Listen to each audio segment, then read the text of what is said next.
views expressed on this program are those of the hosts, guests, and callers, and are not necessarily those of this station, its management, or other advertisers. You're listening to Transformation Talk Radio.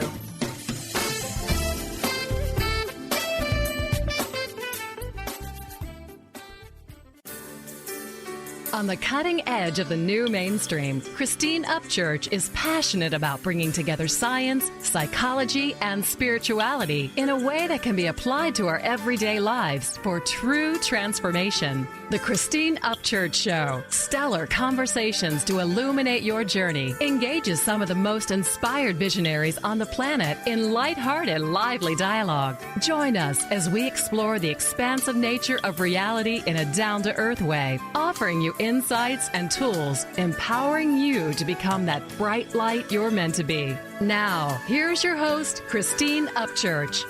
Hello, everybody. Welcome to the Christine Upchurch Show, where we have stellar conversations to illuminate your journey. I'm speaking to you today from cloudy Seattle here on KKNW AM 1150 at Hubbard Radio. You might be listening on the East Coast in Connecticut, Rhode Island, or New York on WBLQ AM 1230 Radio.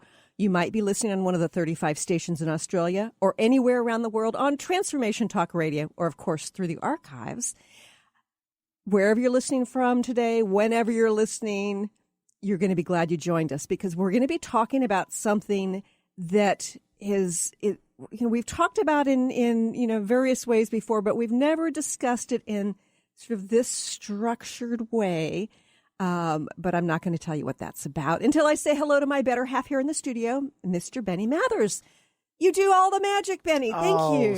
Stop. Thank you. I appreciate it. And happy, actually, National DJ Day to you as well. You run as much magic out of your mouth as I do on my fingertips. Well, I'm not so sure about that. I'm not sure what's running out of my mouth sometimes. But that's why you're here, though. That's why you're in the seat. You do your magic, and we're all very appreciative, with all those computers and boards and gadgets over there. Yeah, I still am amazed on how much I have to really do every day. That's why I stand a lot and I run around. I hope I'm not stinky and sweaty on you. We have plenty of distance between us here, don't we, Benny? Thank God for that. Today we are going to be talking about mindfulness. And I really like what our guest today has to say about it. He's sort of broken it down into little tiny pieces so that our mind can kind of focus on it, and we can sort of find some ease into each step of the way of becoming more mindful. His book is called Make Peace with Your Mind, How Mindfulness and Compassion Can Free You from Your Inner Critic. And we're going to be talking a lot about that inner critic. And the person I'm talking about today is Mark Coleman. He is an author of a couple of different books, including the one I just mentioned, as well as Awake in the Wild. He's the founder of the Mindfulness Institute. He has guided students on 5 different continents as a corporate consultant, a counselor, a meditation teacher, and get this, a wilderness guide. He lives in Northern California, and again, he's got a new book out, and it's really interesting because we are going to be talking about this book, and it's about the inner critic, which we all have. Boy, I've become much more aware of my own inner critic since reading this book. I'd like to welcome our guest today, Mark Coleman. Thank you. Great to be on your show. Mark, it's kind of like the elephant in the room right now. If you're listening live, this is Inauguration Day here in the United States. And before we get into the details here, I'm just kind of curious. You have done a lot of introspective work. You have guided others both on the personal level and like on the corporate level, on the group level, to become more mindful, more aware. What's your perspective about what has occurred in the United States to sort of create the shift that we are undergoing today, transitioning to Donald Trump as president? Well, you start with the hard questions. Why not? Let's just jump right in. Let me give you my answer in 10 seconds or less. No, that's it's a big question. It's an important question, and I think there's a lot of deep soul searching going on. Particularly anybody who are leaning towards the progressive spectrum of things. And, I have to say, I think Bernie Sanders, of all the commentators out there and politicians, I think he really nailed it, which is, the working class in this country has been left behind for many decades. And, we are two countries. We're the coastal country and the centrist country. And a lot of the working class and poor folks in America, I think, have been left behind by both parties. And there's a lot of disenchantment and poverty and struggle and all of that. And I think, unfortunately, what happened is that Donald Trump, in a bizarre way, given he's a billionaire who doesn't actually care for the working person at all, but he stole that. He saw, or his advisors saw, that disenchantment with the working class, in particular the white working class, and stole that message that he was going to help working people, which of course we know is not actually going to happen. But and the Democrats were sadly left behind because they actually haven't been fighting for the working man and woman. And so I think that's what tilted the balance. That on top of a growing sense of what Van Jones called whitelash, which is the sense of a large part of the white population fearing the diminishment of the hegemony of white power, and we're going to be a more diverse country than ever. And I think there are many people who feel unhappy about that. And so I think that combination of disenfranchised working class people and then using the race card, which is happening in Europe and elsewhere, I think that's what tilted the balance, sadly. Yeah. And I was actually a Bernie supporter. I was a delegate at the local level. I sort of saw the push for Hillary in my state, even though it was very, very obvious there were more supporters of Bernie. It was kind of like this machine that was underway, and it was kind of like Bernie didn't really fit in. But I sometimes wonder if we had Bernie versus Trump, what the outcome might have been. Yes, I think that question is on a lot of people's minds. And, of course, who knows? We can never know what the media would have done with Bernie and what the right wing would have done with Bernie. But he was standing up for the working class and the poor, and that's a lot of people who voted. And he's not seen as part of the establishment as Hillary was. I think he would have had a better chance, and certainly he would have, brought a very different agenda and political vision to what we're seeing now, which is scarcity, racism, hatred, bigotry, and isolationism, which is unhealthy for everybody. Right. And I think that people were ready for change of one sort or another. It would have been nice to see change versus change as opposed to the status quo versus change, which is what we had. Right. Yeah.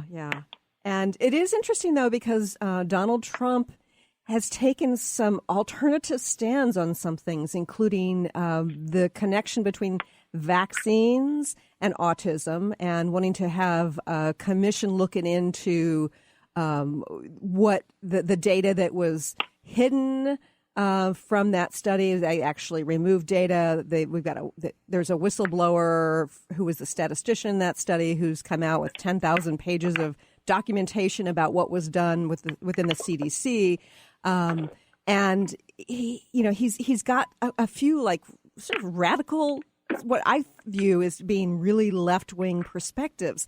So he's kind of a real mix. Yeah, I would say. I mean, he's a mix. I'd say he's more mixed up. Oh yeah. I agree. I think it's clear that the Republican establishment are not happy with certain things, like the fact that he was against getting rid of the ethics committee, and I think they're going to continue to have problems with him because he's not going to follow the party line as much as some would like. And I think probably he's going to be 90% seemingly extreme right wing, pro business, anti climate, and then 10%. I think he does I think he does want to keep jobs here, and he does want to do some things that I think the liberal left would be agree with. But I think it's going to be very, very tilted towards extremism. Yeah, I agree. And our question becomes, how do we affect that sort of, I don't know if pushing against it's the right word. How do we create what it is we want to create within the context of this situation, this political situation? And how do we find balance within our own lives when we've got this external, what we consider to be external turmoil and discordance with our soul, and yet find peace within our lives? Right. Yeah, and certainly this is a conversation I'm having. My primary work is a meditation teacher and mindfulness consultant, and also train a lot of teachers, and I'm speaking to this the need for balance, and I think one of the ways we need to find balance is to be extremely mindful about what we listen to, what we read, what we watch, because there's so much fear-mongering, scaremongering going on, I'd say particularly on the left. And we need to be discerning. Again, some commentators I particularly appreciate have been saying, don't burn yourself out before the guys got into power. Use this time to gather, to find connection, community, nourish yourselves after a long burnout of an election. And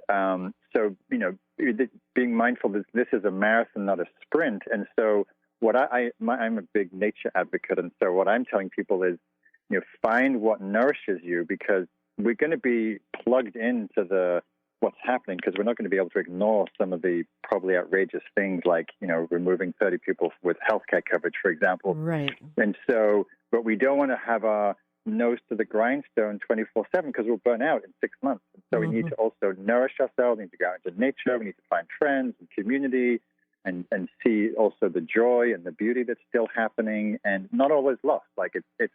It's a bleak possibility, but actually the reality is, it's winter and it's snowing and it's raining and there's spring coming. And so it's really important to remember how to take care of ourselves and find allies and community and support and nourishment, because that's, we need to have a balanced perspective. Otherwise, that pure negative reactive fearful mind doesn't actually do much good for anybody. Yeah. And on some level, it seems to me that Donald Trump exemplifies some of the shadow side of our country. And I think it's probably also the perfect opportunity for us to deal with our own inner shadows. Right.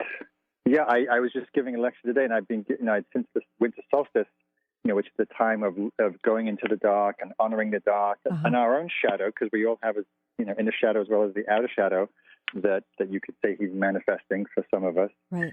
And we also need to be, welcoming the inner shadow and the dark places within us, and the difficult places with awareness, with kindness, with compassion, with curiosity. So often the outer reflects the inner. Yes.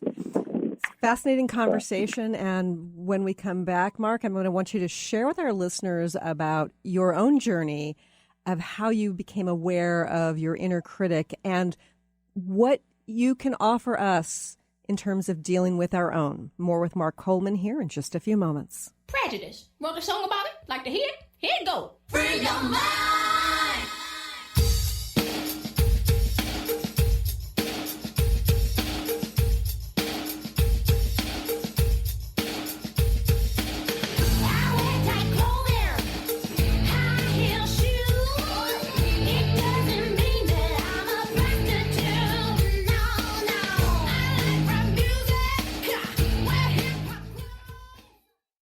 Are you sick of feeling overworked with no motivation? Take a break from the daily grind. Life coach Nicole Eisler is here to provide a healing journey of optimism. Passionate and caring, Nicole is no ordinary soul. Her dedication to helping everyone has no limit. Witness the power of positivity. Tune in every first and third Tuesday at 4 p.m. Pacific for Positivity Party Radio with Nicole Eisler on Transformation Talk Radio. For more information, visit BigDreamAwakening.com. What is a brilliant culture? And how do we create them? Why are they important? Claudette Rowley has created a breakthrough 5-step process to help you design a culture that is authentic, innovative, and successful. Learn how to create change with Cultural Brilliance Radio, the DNA of organizational excellence, and Claudette Rowley. To learn more or work with Claudette, visit ClaudetteRowley.com. On the cutting edge of the new mainstream, Christine Upchurch is passionate about bringing together science, psychology, and spirituality in a way that can be applied to our everyday lives for true transformation. The Christine Upchurch Show, stellar conversations to illuminate your journey, engages some of the most outstanding visionaries on the planet in lively dialogue to inspire you to become that bright light you're meant to be. Join Christine every Friday at 11 a.m. Pacific Time on KKNW, AM 1150, and Transformation Talk Radio. How would you like increased health and vitality? How would you like to avoid the onset of disease as well as slow the aging process? This is all possible through a simple, safe, and natural process. Every day we are either moving toward wellness or away from wellness. Hi, I'm Mary Jane Mack. I'd like to be your partner in achieving optimal health. Contact me now at maryjanemack.com or call 425-392-0659. Visit maryjanemack.com. I'm Christine Upchurch, and this is a Stellar Reflections Minute. For centuries, spiritual traditions have talked about how humans have an energy field, or aura, surrounding them. Although skeptical scientists refuted this for decades, science is now beginning to catch up with spirituality. Scientists can actually measure light emanating from living beings, so they can measure the human aura, which in scientific terms is known as the biofield. Many medical practitioners around the world use an instrument to evaluate a patient's biofield for the purpose of diagnosing illness. They understand that imbalanced or insufficient light in a person's energy field indicates a physical or emotional problem. The good news? There are ways to balance and increase your light, resulting in greater well-being. For more information, please check out stellarreflections.com or call 425-999-9836. That's 425-999-9836.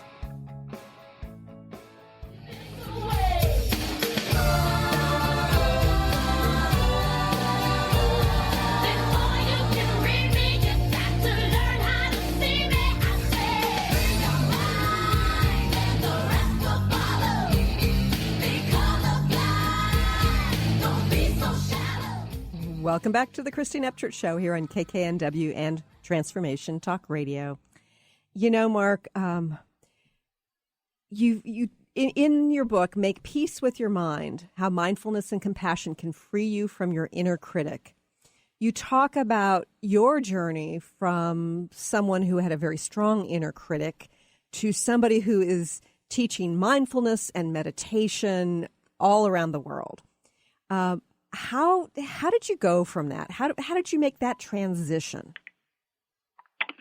Well, it was a long, slow journey, as journeys can be, and certainly inner journeys, inner work can be.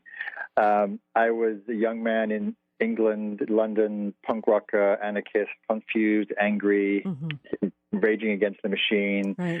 And I was really. My lens was turned outward. I thought I was unhappy and miserable because of society and injustice and government.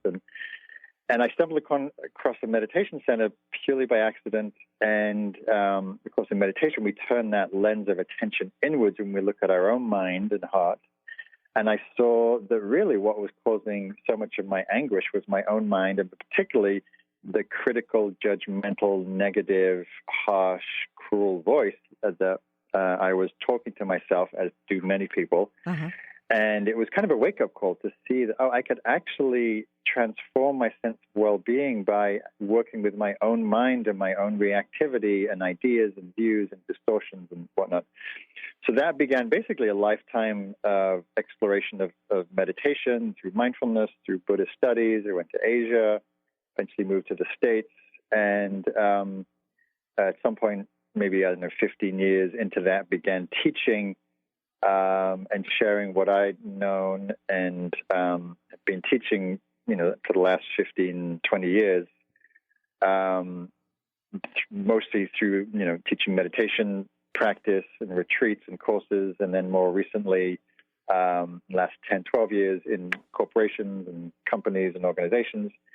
And I also teach a lot on the inner critic because I see that one of the main ways that we are unhappy is the ways that we are so hard and critical and cruel to ourselves. Mm-hmm. And do you think most? I'm sorry. Do you think most people are aware of their inner critic? I think they are, but I think people are aware of it as part of the living room furniture. It's just, oh, yeah, that's the way I talk to myself. Yeah, that's my negative voice. Yeah, that's, I mean, doesn't everyone have one of those kind of voices that tell you you're stupid every day? It's just, especially like growing up in England, where I think the critic is even more louder than here. Really? It's just part of how people, the humor is based on self-deprecation. Okay. And putting oneself down. And so I think it becomes just the norm. It becomes part of the living room furniture. We don't even notice. And yeah. So if it's the norm, if it's like it is for everybody else, at least our perception of everybody else, then what becomes the impetus for change? Suffering. Suffering is the greatest motivation for change. And I think when one wakes up to how intense that voice is, and also that one has some agency or some control or some ability to work with it, then I think that's the motivation. I mean, the critic is fundamentally a source of great pain, because if, the voice is telling us you're stupid, you're worthless, you're no good, you should be more, you're not enough, right? When we listen to that long enough, that's just a recipe for feeling miserable. And so when people realize that and realize they can do something about it, then that's what starts people to actually, pay attention and do something. Mm-hmm. So if we all, to a certain degree, one degree or another, have this inner critic, where does it originate? Well, it's a good question. I think primarily it comes, way back to, the end of the 18th century. Freud was talking about the superego, the structure in the ego that basically controls and manages an infant's wild impulses, strong emotions, hatred, anger. So it's basically, we come into it, we're born into a system of family, culture, religion, and, as children, we're very, there's a lot of energy and passion and strong emotion, and we have to learn very quickly how to fit in with our family of origin. And so a lot of things aren't welcome. And our psyche has to find ways to shut some of those impulses down. And the strongest thing to shut something down in ourselves is shame. And so the critic or the superego uses this function of shame to thwart all those feelings and actions and impulses before the outer critics, the parents, the family, whatever, shuts them down. So that's how it gets instilled. And then, unfortunately, as we grow older and leave home and we no longer need to fit in that same way, the critic still maintains itself and often gets stronger. And so we find ourselves being harsh and judgmental and critical and shaming, even though we no longer need to have that kind of very simplistic and harsh force in us. Mm-hmm. So how do we become more aware of our inner critic?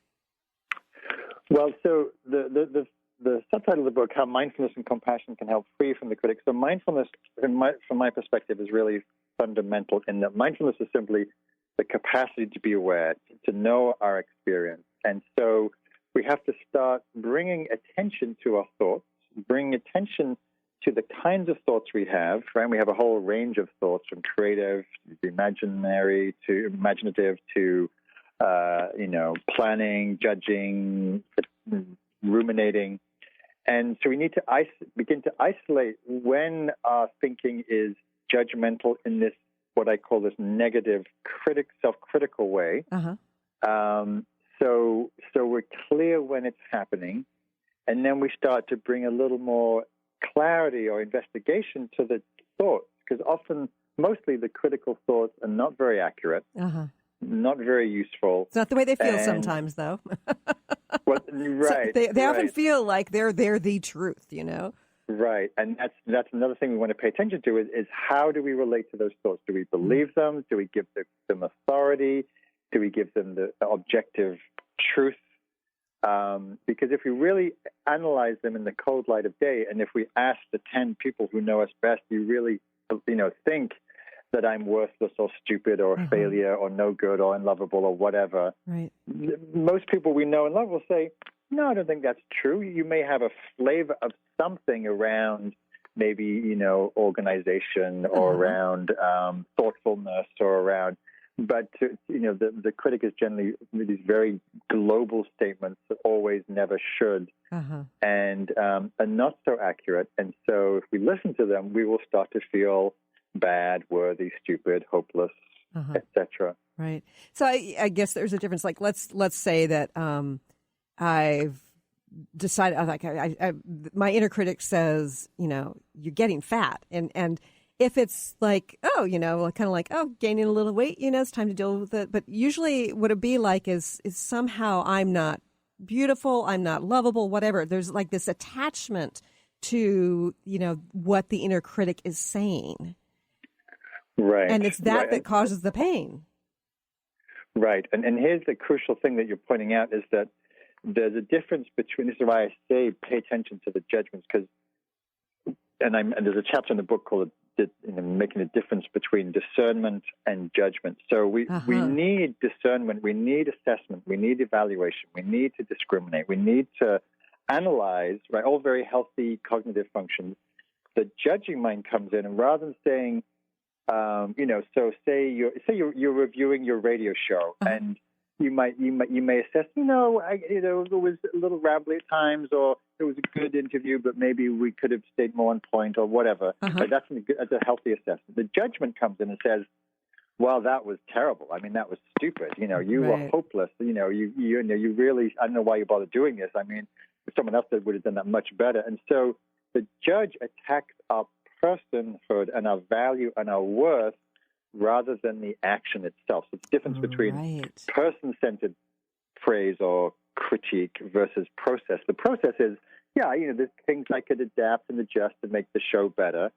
But the person-centered critique is, you're a bad person, you're a stupid person, you shouldn't bother. Why, And that's what we want to look at, because we want to unhook from that, because it's so debilitating when we actually buy into that attack on our being and on our value and our worth. That makes sense. We have to go to another quick break, but more here in just a few moments. I'm going to do a terrific show today because I'm good enough, I'm smart enough, and doggone it, people like me.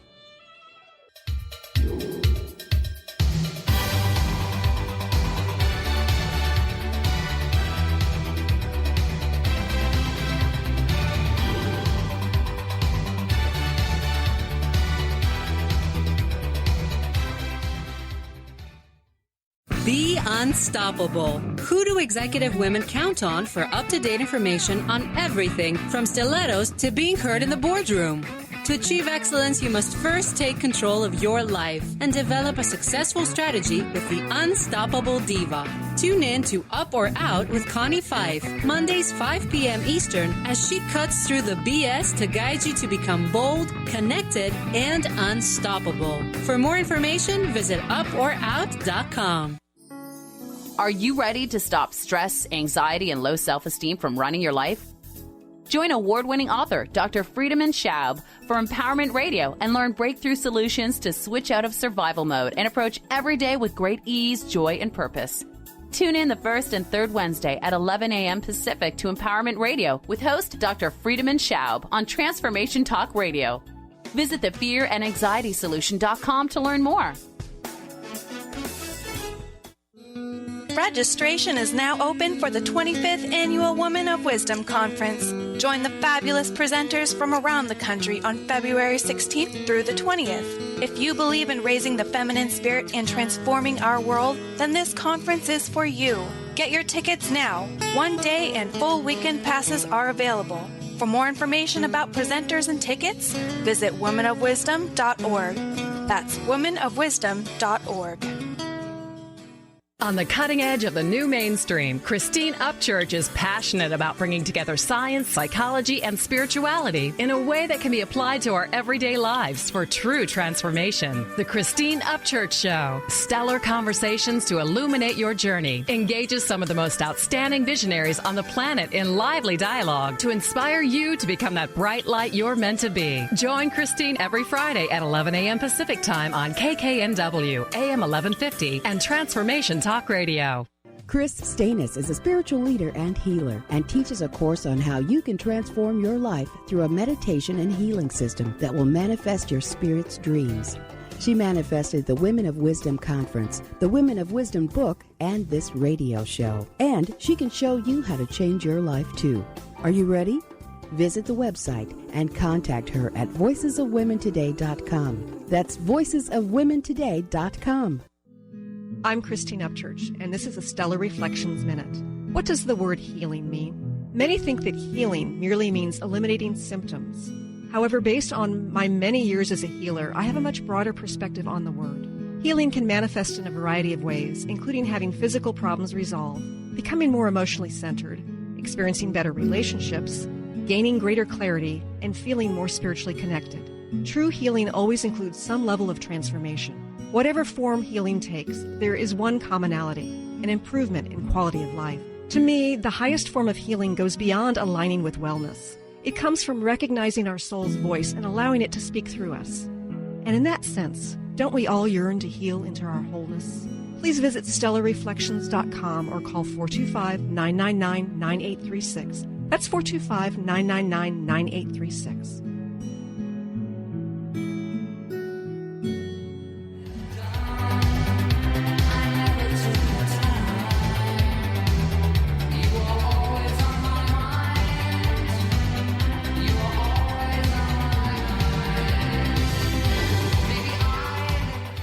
Welcome back to the Christine Upchurch Show here on KKNW, WBLQ, and Transformation Talk Radio. I'm talking today to Mark Coleman. He's the author of a couple of books, including his latest, which is Make Peace with Your Mind, How Mindfulness and Compassion Can Free You from Your Inner Critic. Now, Mark, you know, we all have this inner critic. I've gotten to know mine better and better over the years. And you're talking about the importance of awareness. Once we are aware of the judgment that can be going on there, how do we shift it? So, as I said, the primary thing is the awareness, because if we're not aware of it, of course, it's just going to keep going on and on and on. Once we're aware of it, then there's a few steps. There's beginning to feel the impact of it. So normally we listen to the critic, and sometimes the critic is so close we think it's our own, it's just our own voice. Uh-huh. But it's useful to create some kind of separation or some space between ourselves and the voice.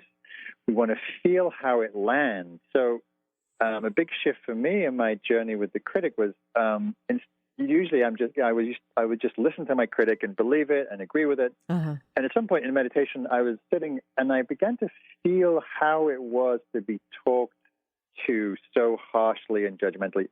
In the same way that, if a good friend or a colleague at work or something judges us and criticizes us, it's hard to hear and it can be painful. Mm-hmm. And in the same way, if we really listen to our body and our heart, it's actually painful to be so cruel to ourselves. So the more that we can actually get how painful it is, it's one more step to not being so identified and allied with it. Mm-hmm. Although, don't you think some people feel like they deserve the pain?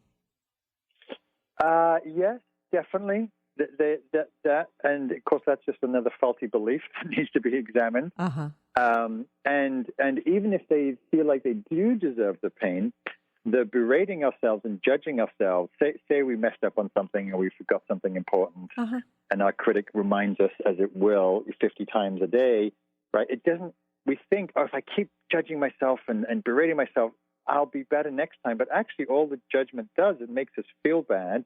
We collapse a little. We feel more unworthy. we feel less clear and less likely to actually bring effective change. That's the irony of all that judgment. We think, if I'm just hard on myself enough, I'll be better next time. But it just makes us feel bad. It's not really the good basis for constructive action. Mm-hmm. So then we bring a lens of inquiry, and we start examining. Okay, so what's my critic saying, and is it really true? Is it objective? Uh-huh. Is it really true that I messed up? Is it really true I'm a failure? Is it really true that, whatever the judgment is saying? Sometimes it may be true. Like, maybe we missed an important occasion. Maybe we missed our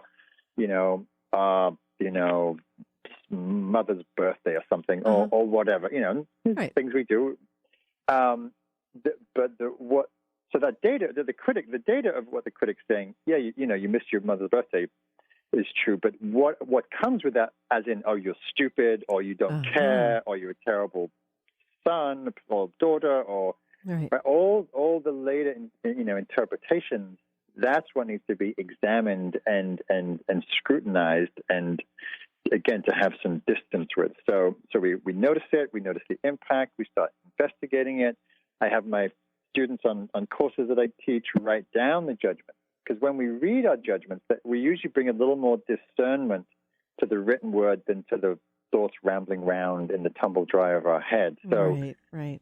If I read, I'm a stupid person, it's like, well, is that really true? I'm stupid. I can be stupid on occasion, but am I a stupid person? No, I don't think that's actually true.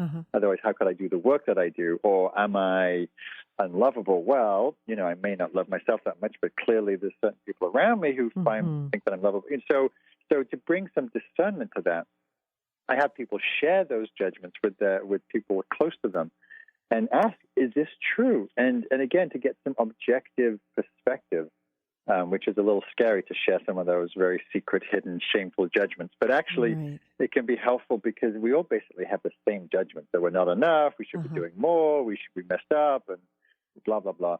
And to also see that this is not just me that has this issue, that it's really a kind of a universal feature of being human. And so that can also take the sting of it, because sometimes we judge ourselves extra for having a judging mind, when of course we all have judging minds. So we're judging ourselves for being judgmental that we're judging.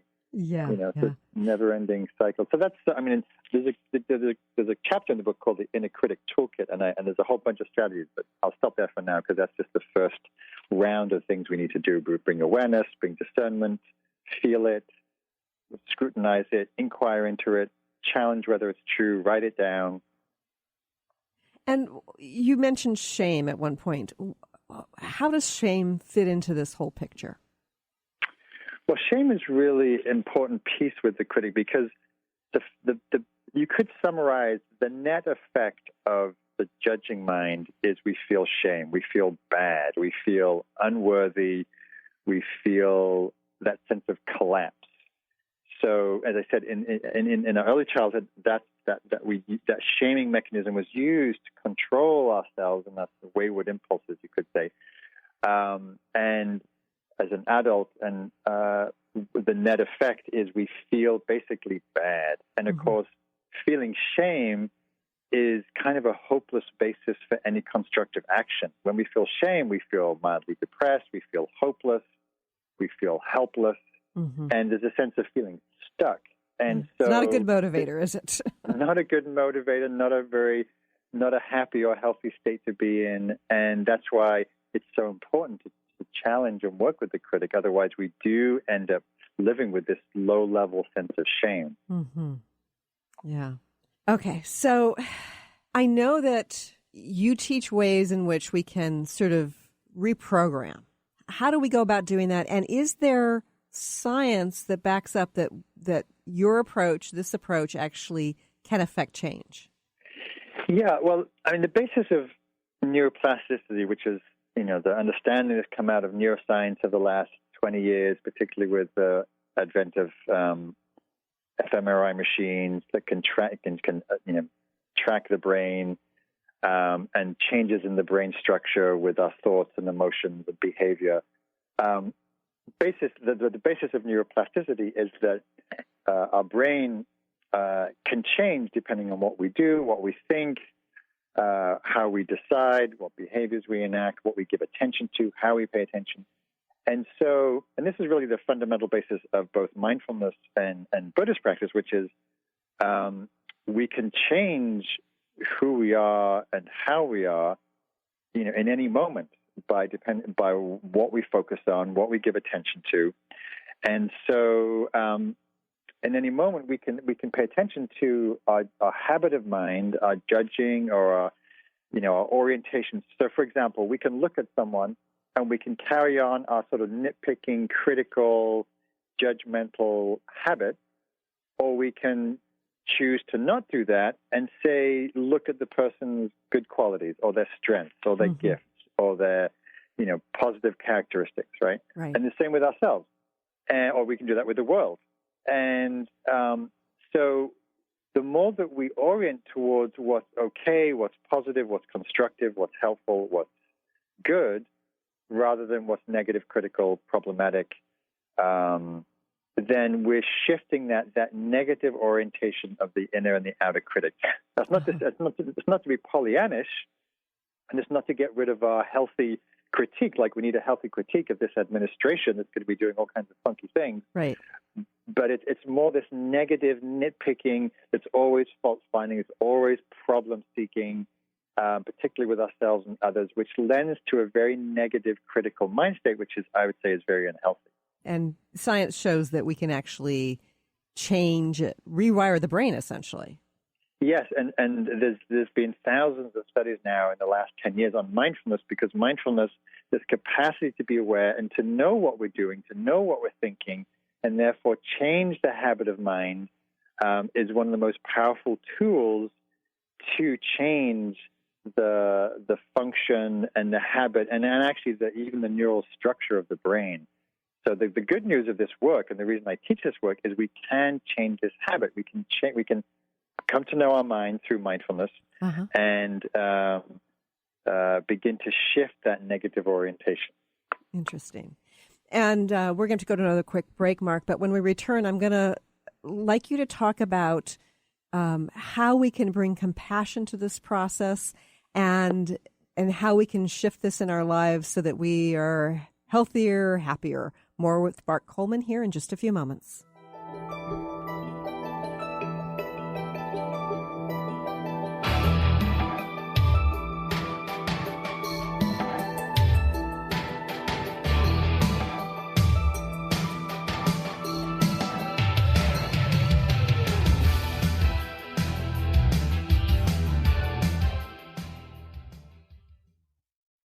I'm Christine Upchurch, and this is a Stellar Reflections Minute. As a former research statistician, my scientific background is what many would call sensible. For more than a decade now, I have been working in the field of energy medicine, facilitating sessions and teaching around the world. People from the mainstream often ask me, how did a sensible woman like you end up working in such an alternative field? Implicit in their question is the underlying assumption that the field of subtle energy, such as energy healing and intuition, isn't sensible. But I believe it is very sensible. Even scientists are able to measure aspects of this. Approaching life from an energetic perspective brings us new opportunity for healing and transformation. And from a practical standpoint, even if you can't rationally explain how something works, if you experience a shift from it, then doesn't it make it pretty sensible? Please visit stellarreflections.com or call 425-999-9836. That's 425-999-9836. What if your body and mind were the compasses to the secrets, mysteries, and magic of life? Glenna Rice, co-host of The Questionable Parent, is inviting you to access all that is possible. Glenna is a 10-year certified veteran Access Consciousness facilitator who offers an amazing variety of life-changing classes and workshops. Work with Glenna from anywhere, with teleclasses and workshops all over the globe. To learn more and see Glenna's current schedule of events, classes, and workshops, visit glennarice.com. Tune in to Dynamics of Diversity Radio, scripting the new narrative for immigration with leading experts Kripa Upadhyaya and Steve Tanijo on TransformationTalkRadio.com. This show will remove the noise that often accompanies discussions on this topic and share a new perspective on the dynamics of immigration and diversity, ever reminding us that together we are all at the core of innovation, excellence, and positive change. Visit orbitlawpllc.com for upcoming topics. Have you been seeing numbers like 111 and 222 everywhere you go? Do you feel that the universe may be trying to get your attention, perhaps offering a message of some sort? As it turns out, numerical patterns and certain types of geometry form the very fabric of our reality, from cells under a microscope to the astronomy of our night sky. At Stellar Reflections, we offer special sessions which tap into these patterns, designed specifically to support you on your journey. The 111 and 222 activations are sessions activating new patterns in your energy field, which in turn can help you create new patterns in your life.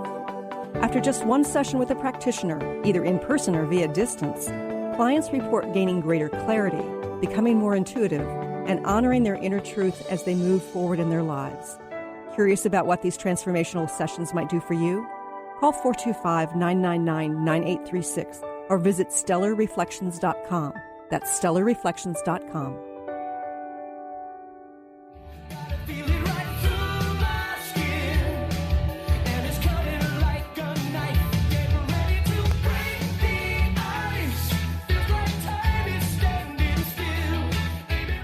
Welcome back to the Christine Upchurch Show here on KKNW and Transformation Talk Radio. You know, Mark, I'm fascinated by the way you have taken this, mindfulness, the inner critic, and bringing compassion to create change into these bite-sized pieces that are well written with exercises at the end, little practices, and it feels like you've taken a subject that is huge and made it, basically approachable. And, I find it very helpful the way you have organized this. Great. Well, that was my intention, was to, it's a difficult subject. It's painful. Nobody really wants to read about the inner critic. And I was determined to make it, and the same with when I teach, I bring a lot of humor to the subject because I think it's really important that we, make this stuff accessible, but we also don't take ourselves so seriously and find a sense of humor because, we have crazy minds, and the more that we can find that humor and space and awareness, then the less we're going to be painfully impacted. Right. And I know that you've got a lot of events coming up. How can people connect with you? Yeah, so the best place is go to markcoleman.org. That's Mark with a K, Coleman.org. And that has both my book tour information and my retreats and my nature work and my consulting and collaboration with the New York Times and all kinds of different teaching events. But I will be in D.C. and New York and L.A. and San Diego in the next few weeks. So look for my website, markcoleman.org, and it has all the information on there. And it sounds like we may get you up here in Seattle as well. That's true. I'm hoping to come to Seattle and Portland and Vancouver in April. So look out for that. Wonderful. Okay, so we've talked about that darn inner critic that we all have and sort of becoming more aware through the mindfulness and trying to reprogram the mind. How important is compassion when dealing with this? Yeah, that's a really important piece, and hence being in part of the subtitle. And compassion is in there because, one, the whole thing is just so painful. I mean, the critic being judged, being shamed, is really, really painful. And if we've had it for a long time, it probably has led to depression or unworthiness. Mm-hmm. So it's really important, one, that we're not judgmental about ourselves for having a critic, but actually caring and compassionate and kind, because it's so painful to be talked to like that. Right. And also, compassion and love, are very powerful qualities. And when we can be with ourselves with love, it also allows us to stand up to the critic and anybody else, for that matter, who's critical of us, and to be fiercely self-protective, not out of anger, but out of love. And so the more that we can find that quality of self-love, which, as I teach about in the book, through the practice of loving kindness, which is replacing the critical thoughts with caring, kind statements and wishes for ourselves, the more that we can build up that resource of self-love, the less we're going to be impacted by the critic. Uh-huh. So it's an interesting balance of sort of becoming aware and not taking it too seriously, but also taking it seriously enough to understand that we're doing ourselves damage. Right. Yeah, exactly. We're paying attention to when it's hurtful and also having a sense of humor about it, so we can hold it lightly and be playful with it. So ultimately, we want to learn to be somewhat disinterested in that voice. I think you said disinterested. Did you say disinterested? Disinterested. So it's like a yapping dog that we don't give much attention to. Right. And the other piece about compassion that I think is also important is learning to be caring for the fact that the critic usually starts revving because we feel vulnerable. There's a vulnerability that we might be judged, we might be rejected, we might be excluded. And so rather than being compassionate for the judge itself, we want to be compassionate for the feeling of vulnerability from which the judgment arises from. Okay. So does the inner critic serve any good purpose? I would say that we have so many different parts of our mind that can do a far better job than the critic, right? Like our analytical side, our healthy critical side, our conscience to make difficult ethical decisions. And so I would say that there are much more healthier ways to assess and to judge ourselves than attacking our worth and value as a person. Mm-hmm. And you talk about the inner critic. Can we have more than one in some sense? Yes. So I have the chapter in the book about the inner boardroom, and it really is like a boardroom. We have the taskmaster, we have the bully, and we have the coach, and we have the perfectionist, and we have the never enough voice. And so it really is like living with a boardroom, or living in a bad college dorm where everybody's on your case. And so the more we identify the different voices, then the more we're going to be clear when the judge is operating. So you said the P word in there. How does perfectionism relate to all of this? Well, the critic basically wants us to be perfect, wants us not to have foibles, not to have our wacky idiosyncrasies. And often it's basically saying it's not okay to be who you are. It's not okay to be human. You're supposed to be perfect. And, of course, there's no such thing as perfection in life. We do the best we can. We all do our try, and then we let go to whatever actually happens. And but the critic is never happy. And sometimes we do our best to appease the critic and please the critic, but the critic is a perfectionist. And so it's a never-ending trudge of trying to be better. And you look at the most successful, brilliant, a quote from award-winning Academy actress who just gave a great speech. Meryl Streep? Meryl Streep, who said, I don't know why people come to my movies. I'm rehearsing for my next film. Wow, I can't act. So no matter how good you are in your field, according to the critic, it's never perfect enough. It's never good enough, never enough money, never enough success. And so that's why listening to it is a never-ending source of unhappiness, basically. And in your book, you also talk about how many of us feel like we're an imposter. Yes. And again, very ubiquitous. Research says at least 70% of us feel like we're imposters, whether it's your radio show host or a parent or a physician or, that if we listen to that voice that's saying, we're not good enough, you're a fake. If only people really knew what you would like, you'd be fired, your partner would leave. Right. And if we listen to that enough, then we do start feeling like a fraud and a fake, and we feel like we're just kind of, faking it till we make it. And often that's, couldn't be further from the truth. Like Meryl Streep thinks she's an imposter. Einstein, at the end of his life, said, I think I've been, fooling people. The most brilliant scientists we've had. So it's imperative that we don't listen to and believe the message is telling us. So do you have any quick tips for us as parents or grandparents about how we can help shift this early on so that when this child grows up, their inner critic isn't so strong? Yeah, I think the main thing is what I see, from my conditioning in England and anywhere and ever, it's quite ubiquitous, is the more that we can let go of the language of good boy, good girl, where we're giving person-centered praise or blame or judgment. So So instead, we're looking at the person and the child's action. So we can, of course, say, Johnny or Jane, when you do this, when you say that, when you act like that, that's hurtful. It's painful for others. It's not helpful.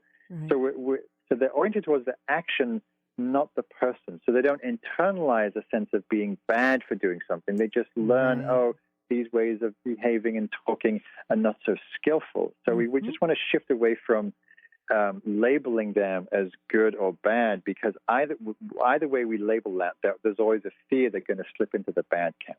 Mm-hmm. Yeah, that makes sense. And I know that parenting is a hard job, and I know that there are many people listening who are actually fairly mindful as parents go. Mark, this hour has flown by.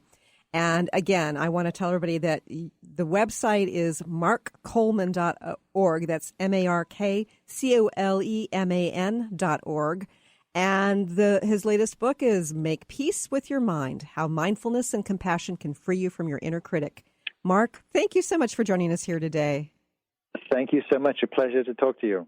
And I want to thank you for joining us here today. I look forward to talking to you again sometime very soon. Bye, everybody. You've been listening to the Christine Upchurch Show, stellar conversations to illuminate your journey. Each week, this show engages some of the most outstanding visionaries on the planet in lively dialogue to inspire you to become that bright light you're meant to be. Join Christine every Friday at 11 a.m. Pacific Time on KKNW, AM 1150, and TransformationTalkRadio.com. For more information about the transformative healing work of Christine, visit www.stellarreflections.com. And for weekly topics, visit www.transformationtalkradio.com.